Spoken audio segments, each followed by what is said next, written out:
नमस्कार बच्चों, कैसे हैं आप सब। आशा करती हूँ आप सभी अच्छे होंगे, स्वस्थ होंगे, खुश होंगे और अपनी पढ़ाई भी अच्छे से कर रहे होंगे। तो जैसा कि आप सभी जानते हैं, मैं हूँ आपकी हिंदी की अध्यापिका और मैं स्वागत करती हूँ आप सभी का आईसीटी वर्चुअल क्लासरूम में। और आज हम पढ़ेंगे क्लास 10th की हिंदी। क्लास 10th की हिंदी में आज हम पढ़ेंगे आपकी पाठ्य पुस्तिका क्षितिज भाग 2 का चैप्टर 5। चैप्टर 4 तक हमारा कंप्लीट हो चुका है। जो पोयम पिछले सेशन में हमने पढ़ी थी वो हमारी कंप्लीट हो चुकी है। आज हम आपकी पाठ्य पुस्तिका की जो चैप्टर 5 है, सूर्यकांत त्रिपाठी निराला जी का जो ये कविता है, इसको आज हम पढ़ेंगे। और कविता में दो भाग दिए गए हैं यहाँ पर कविता के। पहला भाग है आपका उत्साह और दूसरा है अट नहीं रही। तो कविता शुरू करते हैं, चलते हैं स्मार्ट बोर्ड की तरफ। सभी बच्चे ध्यान से सुनेंगे। यहाँ पर जैसे कि मैंने आपको बताया, सूर्यकांत त्रिपाठी निराला जी की दो कविताएं दी गई हैं। तो कविताएं शुरू करने से पहले हम थोड़ा सा त्रिपाठी जी की निराला जी के जीवन परिचय को थोड़ा सा पढ़ लेते हैं।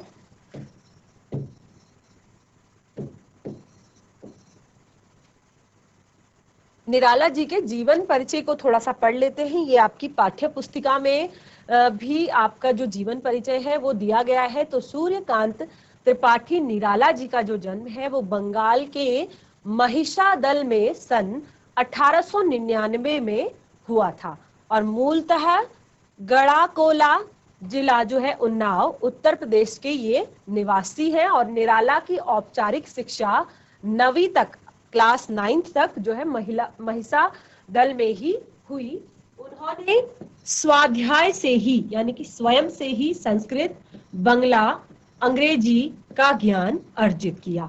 वे संगीत और दर्शन शास्त्र के भी गहरे अध्येता थे। रामकृष्ण परमहंस और विवेकानंद की विचारधारा ने उन पर विशेष प्रभाव डाला। निराला का जो पारिवारिक जीवन है वो बहुत ज्यादा दुखों और संघर्षों से भरा हुआ था।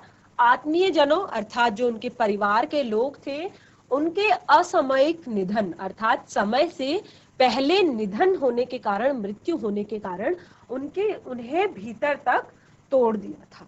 साहित्य मोर्चे पर भी उन्होंने अनवरत संघर्ष किया, यानी कि बहुत सारा संघर्ष किया। और सन 1961 में उनका देहांत हो गया। और इनकी कुछ प्रमुख काव्य रचनाएं भी यहाँ पर दी गई हैं। तो इनकी प्रमुख काव्य रचनाओं में अनामिका, परिमल, गीतिका, कुकुरमुत्ता और नए पत्ते, ये इनकी काव्य रचनाएं हैं। उपन्यास, कहानी, आलोचना और निबंध लेखन में भी इनकी ख्याति जो है अविस्मरणीय है, अर्थात याद रखने योग्य है।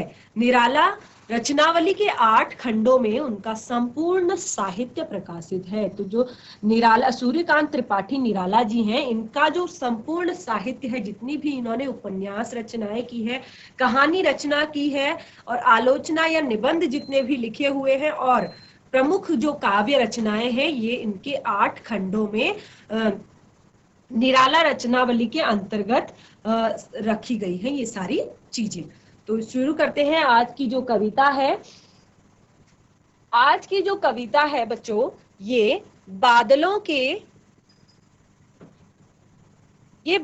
के ऊपर बताई गई है। बादलों को दिखाया गया है कि किस तरह से बादल बरसते हैं, गरजते हैं और किस तरह से कैसा उनका, यानी कि जो वर्षा जब होती है उससे पहले किस तरह का वातावरण पृथ्वी पर रहता है, वो सारी चीजें इस कविता में हमें बताई गई हैं। और यहाँ पर कवि जो है इस कविता में बादलों का आवाहन कर रहे हैं, अर्थात बादलों को बुला रहे हैं और कहते हैं कि जो बादल हैं वो नए जीवन को लेकर आने वाले हैं। नए प्रकृति में जब वर्षा होती है तो क्या होता है, प्रकृति में चारों तरफ नए नए पौधे उगाते हैं। ग्रीष्म ऋतु में, गर्मी में कोई पौधा नया नहीं उगता, लेकिन जैसे ही बारिश होती है आप देखते हैं जहां पर बंजर जमीन भी होगी, खाली जमीन भी होगी, वर्षा ऋतु में वहां पर भी पेड़ पौधे उग कर आ जाते हैं, पेड़ पौधे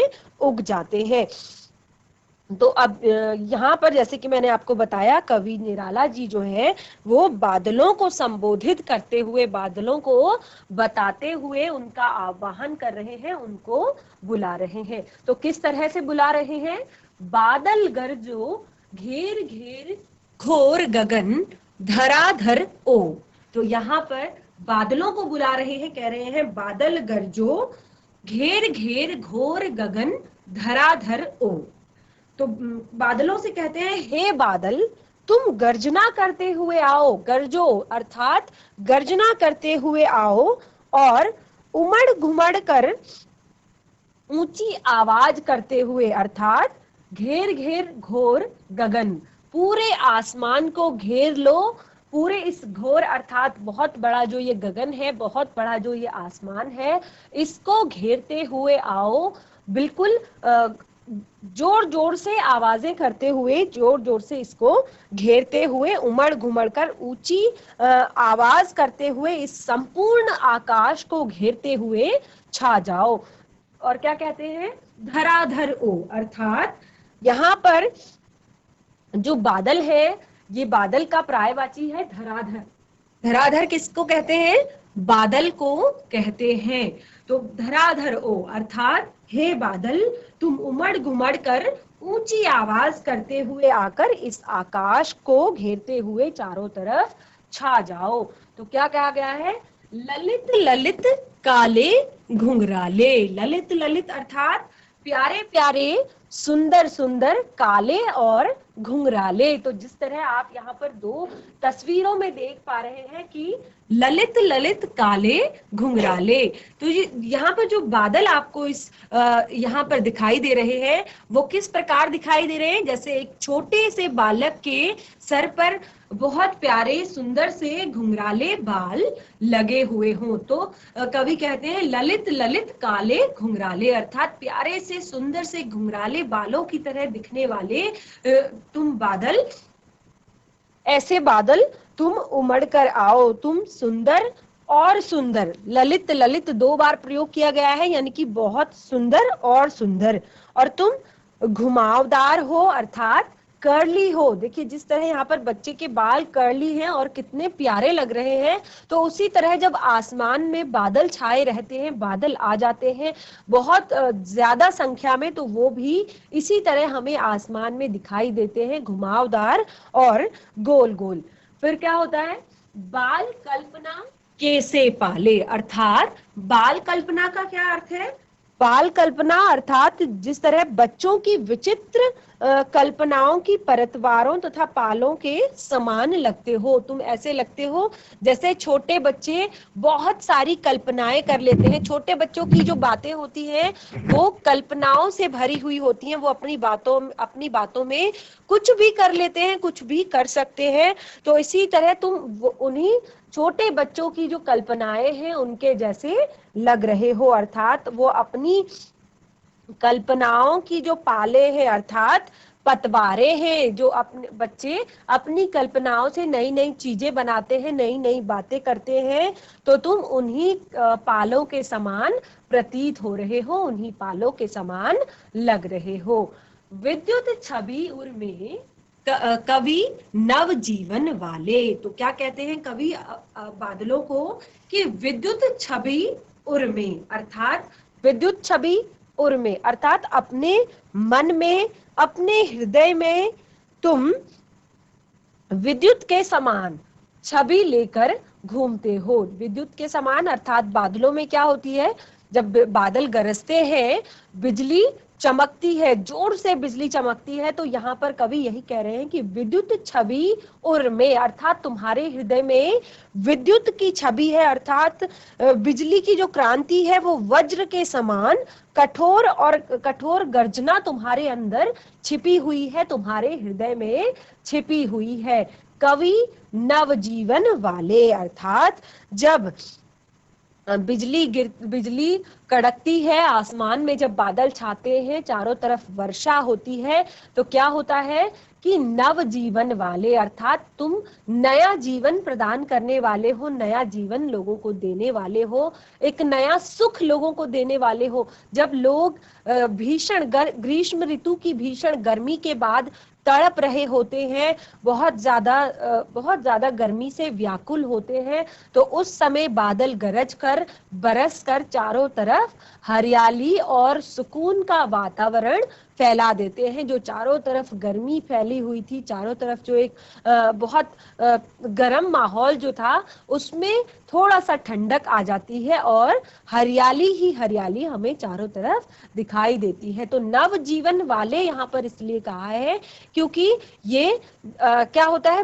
वर्षा का पानी जब खेतों में गिरता है तो नए नए अंकुर फूटते हैं, अर्थात जो बीज बहुत दिनों से ऐसे ही पड़ा होगा, लेकिन वर्षा ऋतु में क्या होगा कि उसमें भी नया अंकुर फूट जाएगा, एक नया जीवन उसमें भी आ जाएगा। वज्र छिपा नूतन कविता, अर्थात तुम्हारे मन में वज्र छिपा हुआ है। वज्र अर्थात बिजली की जो कड़क है वो तुम्हारे मन में छिपी हुई है। तो वज्र का अर्थ है यहाँ पर कवि, वज्र छिपा नूतन कविता। तो वज्र, जब आकाश से बिजली गिरती है तो उसी प्रकार तुम्हारे मन में एक वज्र छिपा हुआ है, एक शस्त्र छिपा हुआ है। वज्र के दो अर्थ होते हैं, वज्र का एक अर्थ होता है शस्त्र और एक अर्थ होता है बिजली। तो इसी तरह का वज्र छिपा हुआ है, नूतन कविता फिर भर दो, अर्थात कवि ने यहाँ पर क्या कहा है कि जो अपनी बिजली की जो चमक है उससे और भीषण गर्जना से क्या होता है कि जनमानस में, अर्थात जो संसार है उसमें एक नई चेतना का संचार कर दो। और कवि तो इसीलिए कवि बार बार बादल के गरजने के लिए, बादल को गरजने के लिए, बादल को बरसने के लिए उसका आह्वान कर रहे हैं, अर्थात उसको बुला रहे हैं।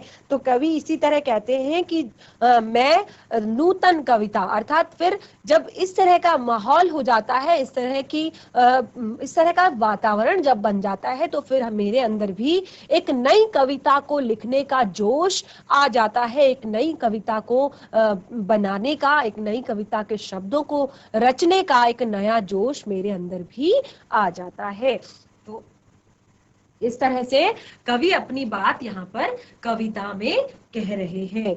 अब फिर से कवि कहते हैं, बादलों का बार बार आवाहन कर रहे हैं, बादलों को बार बार बुला रहे हैं। बादल गरजो विकल विकल उन्मत्त थे उन्मत्त। तो यहाँ पर अब कवि बादल को नई कल्पना और नए अंकुर के लिए विनाश, विप्लव और क्रांति की चेतना संभव करने वाला बताया है। तो निराला जी क्या कहते हैं कि बादल गरजो विकल विकल उन्मत्त थे उन्मत्त, अर्थात यहाँ कविता में कवि कहते हैं कि जब संसार के सभी लोग गर्मी के कारण बहुत ज्यादा व्याकुल हो रहे हैं, बहुत ज्यादा अनमने हो रहे हैं, अर्थात बहुत ज्यादा तड़प रहे हैं और उनके मन में बहुत उनका एक गर्मी के मौसम में आप देखते होंगे कि हमारा जो शरीर होता है, मतलब थोड़ा सा आलस हमारे अंदर आ जाता है। हर समय हमें एक ये होता है कि चलो सो जाओ, थोड़ा दिन में लेट जाओ, इधर उधर जाओ, बाहर जाने का मन नहीं होता क्योंकि चारों तरफ गर्मी होती है। अर्थात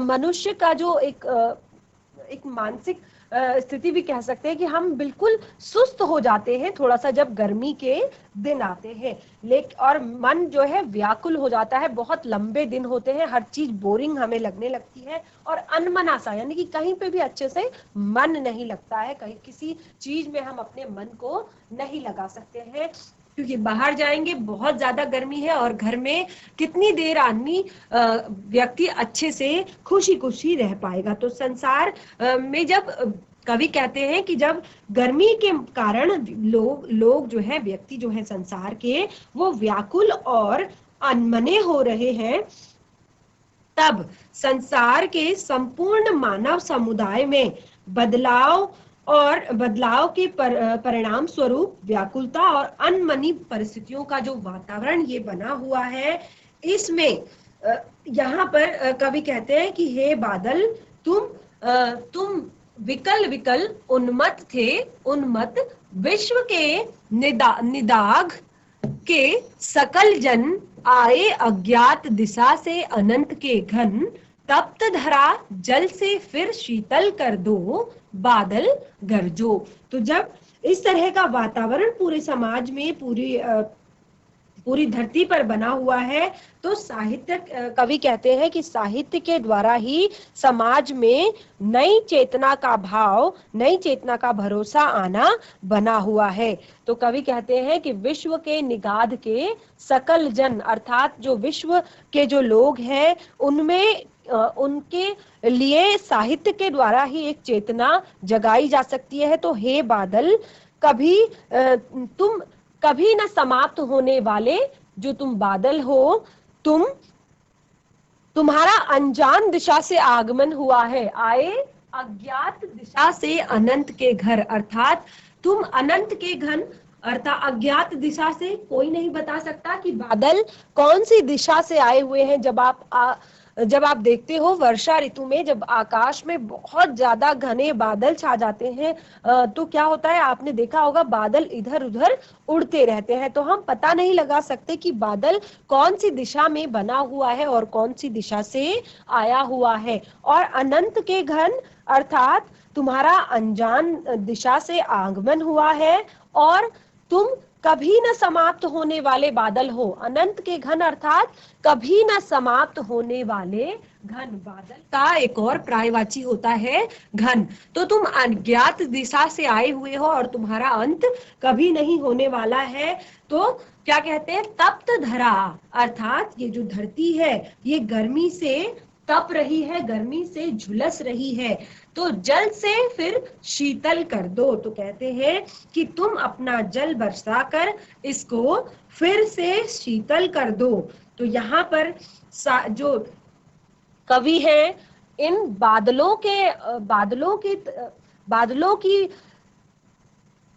के द्वारा अपनी बात को, अर्थात अपने साहित्य की बात को, अपनी साहित्य रचनाओं को लोगों के सामने रखना चाहते हैं। तो कहते हैं अपनी बातों से लोगों को प्रेरित करना चाहते हैं कि संसार में विचारों के मतभेद से होने वाला जो वातावरण है, देखिए कवि का जो बादलों के गरजने से अभिप्राय था, बादलों के बरसने से अभिप्राय जो था, बिजली चमकाने से जो अभिप्राय था, वो क्या था कि संसार में जो भी ये विचारों के मतभेद चल रहे हैं, अर्थात सब व्यक्ति अपने विचारों को बड़ा मानते हैं, अपनी बातों को बड़ा मानते हैं। तो जिस तरह के विचारों के मतभेद संसार में चल रहे हैं, तो कवि कहते हैं कि मैं इनको अपने साहित्य की वर्षा से, अपने साहित्य की रचनाओं के माध्यम से मैं इन्हें प्रेरित करना चाहता हूं, मैं इन्हें शांत करना चाहता हूं। तो इस तरह अगर विचारों के जो मतभेद हैं उन पर साहित्यिक थोड़ा सा प्रेरणादायक कविताएं, प्रेरणादायक बातें अगर सुनाई जाए, तो लोगों के विचारों के जो मतभेद हैं ये थोड़ा शांत हो जाएंगे। अब कहते हैं कि हे बादल, तुम घोर गर्जना करते हुए आकाश मंडल पर छा जाओ, अर्थात आकाश मंडल को ढक लो और अपनी वर्षा से इस पृथ्वी को शीतल कर दो। अर्थात जो ये विचारों के मतभेद चले हुए हैं, तो इस तरह कवि जो बादल के द्वारा हमें अपनी बात को बताना चाहते हैं, अपनी साहित्यिक रचनाओं से हमें प्रेरित करना चाहते हैं। तो वो सारी चीजें हमने कवि के उत्साह कविता के द्वारा पढ़ी, अर्थात वो हमारे अंदर जीने का उत्साह, अपने विचारों के मतभेदों को दूर करके जीने का एक उत्साह जगाना चाहते हैं। अगली कविता है अट नहीं रही, जो कि सूर्यकांत त्रिपाठी निराला जी की ही इस पाठ से ली गई दूसरी कविता है, जिसका नाम है अट नहीं रही। अट नहीं रही अर्थात समा नहीं पा रही है, बिल्कुल फिट नहीं हो पा रही है। तो क्या फिट नहीं हो रहा है, क्या है कि जो समा ही नहीं पा रहा है। तो ये जो कविता है बच्चों, ये यहाँ पर फागुन का जो समय है, फागुन के वक्त कब फागुन का आप लोगों को हिंदी के जो महीनों के नाम हैं उनको एक बार आप याद करने की कोशिश कीजिए कि फागुन का महीना कब आता है, फागुन के फाग कब गाए जाते हैं। तो अगर आपको फागुन का नाम लो या फिर फाग का नाम लो तो थोड़ा सा आता है कि ये फरवरी के आसपास जब होली का टाइम होता है उसको फागुन का महीना कहते हैं, और उसी टाइम पे बसंत ऋतु का आगमन भी होता है। तो वसंत ऋतु के आगमन में किस तरह का जो माहौल होता है वो हमारी पृथ्वी पर होता है, किस तरह का वातावरण जो होता है वो हमारी पृथ्वी पर होता है। तो इस कविता में कवि ने फागुन की मादकता को प्रकट किया है और कहा है कि फागुन की जो मादकता है, फागुन में जो व्यापक सुंदरता है वो कहीं पर समा नहीं पा रही है, वो कहीं पर अट नहीं पा रही है। अर्थात उन्होंने फागुन की इस सुंदरता का, मादकता अर्थात मन को मोहने वाली जो सुंदरता है फागुन की, उसके बारे में कहा है कि ये सुंदरता बहुत ज्यादा हो गई है, बहुत ही अधिक हो गई है, जो कहीं पर समा नहीं पा रही है। अर्थात इस सुंदरता का, फागुन की सुंदरता का सजीव चित्रण किया है। बिल्कुल आप जब पढ़ोगे कविता को तो तब आपको लगेगा कि सारी चीजें बोल रही है, सारी चीजें सांस ले रही है। तो आप यहाँ पर चित्र में देख भी पा रहे होंगे कि किस तरह सुंदर सा दृश्य प्रकृति का हमें दिखाई दे रहा है। चारों तरफ फूल खिले हुए हैं और सूरज अपनी स्वर्णिम लालिमा के साथ उग रहा है और पक्षी चहचहा रहे हैं, तितलियां उड़ रही हैं। बिल्कुल बहुत सुंदर सा वातावरण हमें यहाँ पर चित्र में दिख रहा है। तो कविता शुरू करते हैं। अट नहीं रही है आभा फागुन की तन, सट नहीं रही है। तो कवि कहते हैं अट नहीं रही है, कविता जो है इसमें कवि कहते हैं कि फागुन महीने की जो कांति है अर्थात सुंदरता है, फागुन महीने की जो आभा है, जो सुंदरता है वो कहीं समा नहीं रही है, कहीं पर फिट नहीं हो पा रही है। और अब यहाँ पर फागुन में होने वाले जो प्राकृतिक उपमान है, प्रकृति की जो भी चीजें हैं उनको बहुत सारे उपमाओं के साथ इनके सौंदर्य को इतने अनुपम और मनोहारी तरीके से बताया है। उन्होंने कहा है कि प्रकृति बहुत ज्यादा सुंदर और मनोहारी हो गई है, अर्थात मन को भाने वाली हो गई है। तो उनकी जो कांति है, उनकी जो सुंदरता है वो कहीं पर नहीं समा पा रही है। आभा की तन सट नहीं रही, अर्थात वो पूरे शरीर के अंदर समा ही नहीं पा रही है, यानी कि हम उसको अपने अंदर स्वीकार नहीं कर पा रहे हैं, समा नहीं पा रहे हैं। जैसे कि मैंने आपको कहा कि फागुन की जो सर्वव्यापक सुंदरता है उसका सजीव चित्रण किया गया है। तो आप एक एक पंक्ति को जब पढ़ेंगे तो आपको सचमुच लगेगा कि कहीं सांस लेते हो, घर घर भर देते हो, उड़ने को नभ में तुम पर कर देते हो।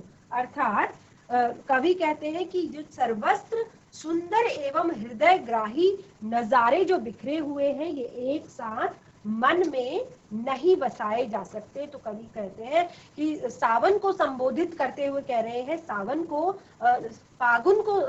फागुन को संबोधित करते हुए कह रहे हैं कि हे फागुन, जहां कहीं भी सांस ली जाती है हर जगह से सुगंध आती है। अर्थात चारों तरफ जब इस तरह के सुंदर पुष्प खिले हुए होंगे तो जब हम फागुन में कहीं भी सांस लेंगे तो हर तरफ हमें ऐसा लगता है कि वहीं से सुगंध आ रही है। फागुन ने सुगंध से उड़ने को नभ में तुम पर कर देते हो। तो फागुन ने सुगंध से क्या किया है, परिपूर्ण आकाश में उड़ने के लिए सभी को पंख लगा दिए हैं। इतनी ज्यादा खुशबू है, चारों तरफ का वातावरण इतना सुंदर है, इतनी प्यारी खुशबू से महक रहा है मानो फागुन ने सभी पर आकाश में उड़ने के लिए पंख लगा दिए हो कि सबके मन इतने ज्यादा प्रफुल्लित है, इतने ज्यादा खुश है, इतने ज्यादा संतुष्ट है मानो वो खुशी से आकाश में उड़ रहे हो। पर कर देते अर्थात सबको पंख लगा देते, सबको पर दे देते। आंख हटाता हूं तो हट नहीं रही है। अब कवि कहते हैं कि मैं आंख हटाता हूं, चारों तरफ इतना ज्यादा सौंदर्य फैल गया है और फागुन के महीने में सभी प्राणियों पर एक मादकता छा जाती है, अर्थात मस्ती का माहौल छा जाता है। जब आप फरवरी के महीने में जब आपको दिमाग में आता है कि होली आने वाली है, इतना सुंदर त्योहार, जिस तरह प्रकृति का नजारा अभी यहाँ पर आप कलर देख पा रहे हैं कि बिल्कुल कलरफुल है, रंग बिरंगा है, पेड़ पौधे भी आपको बहुत रंगीन दिखाई दे रहे हैं, प्रकृति भी आपको बहुत ज्यादा रंगीन दिखाई दे रही है, क्योंकि चारों तरफ नए नए किस्म के फूल खिले हुए हैं, नए नए कलर के फूल खिले हुए हैं और सूरज भी अपनी लालिमा के साथ उग रहा है। तो उसी तरह का जब यानी कि चारों तरफ एक मदमस्त कर देने वाला वातावरण छाया हुआ है, चारों तरफ एक पागल कर देने वाला माहौल है, तो उसी में एक जो हमारा बहुत ज्यादा प्रमुख त्योहार है, बहुत सुंदर त्योहार है, वो भी बिल्कुल इसी तरह के जो रंग प्रकृति में छाए हुए हैं, तो उसी तरह के रंगों का, बिल्कुल कलरफुल रंगों का त्योहार आता है। और होली में क्या होता है कि लोगों को उस त्योहार का एक अलग ही नशा होता है कि बिल्कुल अगर होली खेलने लगे हैं तो बस कहते हैं ना कि इसको तो होली का रंग चढ़ गया है या होली का नशा चढ़ गया है। तो एक अलग ही मादकता सभी मनुष्यों के अंदर होती है, एक अलग ही खुशी सभी प्राणियों के अंदर होती है और मस्ती का जो माहौल होता है वो पूरे वातावरण में फागुन के महीने में छाया रहता है।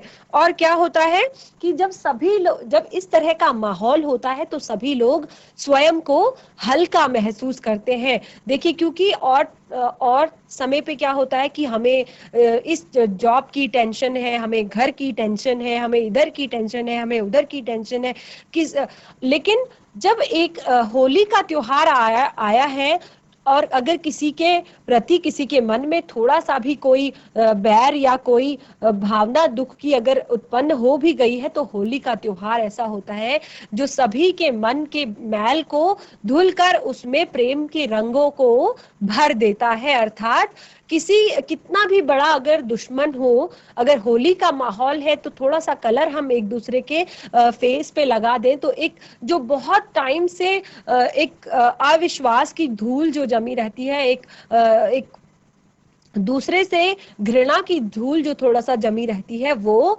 उन होली के रंगों से दूर हो जाती है। होली के रंग चारों तरफ जब खिल जाते हैं तो इस तरह जो मनुष्य होता है उसको उस इस समय ऐसा लगता है मानो वो खुशी के मारे आकाश में उड़ रहा हो, बहुत हल्का वो अपने आप को महसूस करता है। लगता है कि जो सारे गम थे, सारे दुख थे, जो वो दूर हो गए हैं और प्रसन्नता के कारण वो इस सौंदर्य को जो चारों तरफ फैला हुआ है, उस सौंदर्य से अपनी आंखों को नहीं हटा पाता है। तो कभी भी यही कहते हैं, आंखें हटाता हूं पर हट नहीं रही। तो इतना सुंदर माहौल जब है, इतना सुंदर वातावरण जब है, तो मैं अगर इस वातावरण से अपनी नजरें हटाना भी चाहता हूं तो अब वो हट नहीं रही। अर्थात बहुत ही सुंदर प्यारा चित्रण कवि ने यहाँ पर प्रकृति का किया है कि जब चारों तरफ पुष्प खिलते हैं, फागुन का महीना आता है, तो इतनी सुंदरता प्रकृति में होती है कि हम सांस भी लें तो चारों तरफ हमें खुशबू ही खुशबू आती है। अर्थात सुगंध फैली हुई है फागुन की और वसंत ऋतु की, और हम बिल्कुल ये इतनी मादकता में रहते हैं, इतने खुश रहते हैं कि हम अपने आप को बिल्कुल हल्का महसूस करने लगते हैं और हमें लगता है कि हम आकाश में उड़ रहे हो, मानो फागुन ने हमें उड़ने के लिए पंख दे दिए हो। और इन सब प्राकृतिक सुंदरताओं से हमारी आंख हटना नहीं चाहती है। आगे बढ़ते हैं। पत्तों से लदी डाल, कहीं हरी कहीं लाल, कहीं पड़ी है उर में मंद गंध पुष्पमाल। तो अब कवि कहते हैं फागुन के महीने में जो चारों तरफ सुंदरता छाई हुई है, चारों तरफ हरियाली छाई हुई है, तो क्या होता है पेड़ों की डालियां हरे और कसलई लाल रंग के पत्तों से आच्छादित है, अर्थात भरी हुई है। जैसा कि आप यहाँ पर चित्र में देख पा रहे हैं कि कितने सुंदर यहाँ पर ये पेड़ लग रहे हैं, कितने प्यारे ये कितनी प्यारी ये डालियां लग रही है कि कहीं पर आपको हरा दिखाई दे रहा है, कहीं पर आपको पीली डाली दिखाई दे रही है, कहीं पर आपको लाल डाली दिखाई दे रही है। यानी कि बहुत सुंदर सा प्रकृति का दृश्य यहाँ पर हमें दिखाई दे रहा है। तो कवि कहते हैं कि पत्तों से लदी डाल, चारों तरफ जो है पेड़ों पर पत्तियां आ गई है, कहीं हरी कहीं लाल। यानी कि जो प्रकृति है वो बिल्कुल रंग बिरंगे रंगों से घुली हुई है, रंग बिरंगे रंग चारों तरफ छाए हुए हैं। कहीं पड़ी है उर में मंद गंध पुष्पमाल, अर्थात ऐसा लगता है कि पेड़ पौधों की छाती पर मंद सुगंध से महकते हुए पुष्पों की माला सुशोभित है। तो आप यहाँ पर देख पा रहे होंगे, ऐसा लग रहा है कि जैसे इन पेड़ों को किसी सुंदर पुष्प की मालाओं से सजाया गया हो, सुंदर फूलों की माला से सजाया गया हो। तो ऐसा लग रहा है कहीं पर तो पेड़ की जो डालियां हैं वो हरे हरे पत्तों से, लाल लाल पत्तों से लदी हुई है, और कहीं हमें ऐसा लगता है उर अर्थात हृदय, तो पेड़ों के हृदय पर मंद गंध अर्थात बहुत भीनी खुशबू, बहुत सुंदर खुशबू वाले पुष्पों की माला पड़ी हो। पाट पाट शोभा श्री पट नहीं रही, अर्थात कवि कहते हैं कि पेड़ पौधों के पेड़ पौधे खिले हुए सुगंधित फूलों से लद गए हैं, और प्रकृति का पाट पाट अर्थात एक एक अंग, पाट का अर्थ है अंग अंग, शोभाश्री अर्थात शोभा से भरा हुआ है। यानी कि प्रकृति का जो एक एक अंग है वो शोभा अर्थात सौंदर्य से परिपूर्ण है। और पट नहीं रही अर्थात वह सुंदरता इतनी ज्यादा है, इतनी अधिक है कि वो कहीं पर नहीं समा रही है, कहीं पर बिल्कुल जिसको हम स्वीकार तो कर रहे हैं लेकिन हम अपने अंदर उसको समा नहीं पा रहे हैं। तो आप देख सकते हैं कितने सुंदर पुष्प यहाँ पर हमें फागुन के ऋतु में, वसंत ऋतु में दिखाई दे रहे हैं, और रंग बिरंगी चिड़िया हमें दिखाई दे रही है, और प्रकृति पेड़ जो है वो डालों से लदे हुए हैं, प्यारे हरे हरे पत्तों से लदे हुए हैं। प्रकृति बिल्कुल सुंदर वातावरण एक प्रकृति में बना हुआ है। तो इस तरह कवि ने यहाँ पर प्रकृति के सौंदर्य का बहुत ही सुंदर और सजीव चित्रण अपनी इस कविता अट नहीं रही में किया है। तो बच्चों, आज की जो ये कविताएं थी बिल्कुल छोटी छोटी कविताएं थी, कविता उत्साह और कविता अट नहीं रही। दोनों कविताओं का भावार्थ मैंने आपको बहुत अच्छे से समझाने की कोशिश की है। फिर भी अगर आप लोगों को कोई चीज नहीं समझ में आती है तो आप मुझे चैट के माध्यम से बता सकते हैं। मैं फिर से आपको इन सभी चीजों को एक्सप्लेन करूंगी, बताऊंगी, समझाऊंगी। और पाठ से जुड़े हुए कुछ प्रश्न उत्तर हैं जिनको आप सॉल्व करने की कोशिश कीजिए, क्योंकि बहुत छोटा सा चैप्टर है तो प्रश्न उत्तर भी हमारे इसमें थोड़े से ही हैं। आप कोशिश कीजिए, अगर आपसे किए जाते हैं तो आप उनको करने की कोशिश कीजिए। ये आपके होमवर्क है कि आज के प्रश्न उत्तर आप इस पाठ के स्वयं करेंगे। अगर कोई दिक्कत है तो फिर मैं आपको प्रश्न उत्तर अगले सेशन में करा दूंगी। तो मिलेंगे नए सेशन में एक नए पाठ के साथ, तब तक के लिए धन्यवाद।